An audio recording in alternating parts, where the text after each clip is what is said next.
یو ضروري خبره واورئ. ایس صاحب هم راغلی دی مسجد ته، ډي صاحب هم راغلی دی او ډي سي پي صاحب سر د عملي راغلی دی. دا د غونډ ولاړ دي او هغوی دا په دې خبره باندې ښه زورونه کوي چې موږ ته د بره نه اطلاع ده چې اوبه ښه باري مقدار سره اوبه را روانې دي. تاسو خپل ماشومان، خپل قیمتي اشیا چې څومره وي خپل ځانونه دا محفوظ مقامات ته ورسوئ. د ټیمې ګاډي باقاعده د مسجد سره دا ولاړ دي، هم راغلي دي او د دې نه علاوه سرکاري سکولونه، دغه کټوزو سکولونه وغیره د کوم چې محفوظ مقام کې دي ډېر کنټرول کړي دي.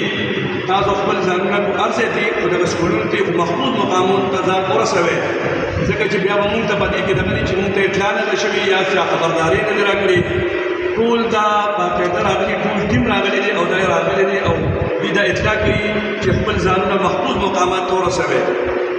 او چا سره او ښه په زورنې سره دا خبره کوي چې تاسو او دوی دا خبره کوي که کوم کس مثال وځي نو یا دې سیندونو ته ماشومان چې یا د لرګو وغیره دې سیندونو پسې وځي نو د خپلو ماشومان باقاعده مونږ به نیسو یې، مونږ یې باقاعده نیسو، باقاعده دغه کې وجیل ته بوځو.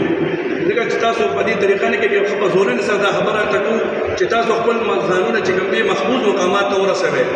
خاص کر د دې سیند د غاړې دا کورونه خو چې کوم دي دا فوري وځي، دوی دا دغه کوي چې دا فوري وځي او چې کوم دي محفوظ مقامات ته ځان ورسوئ. مهرباني.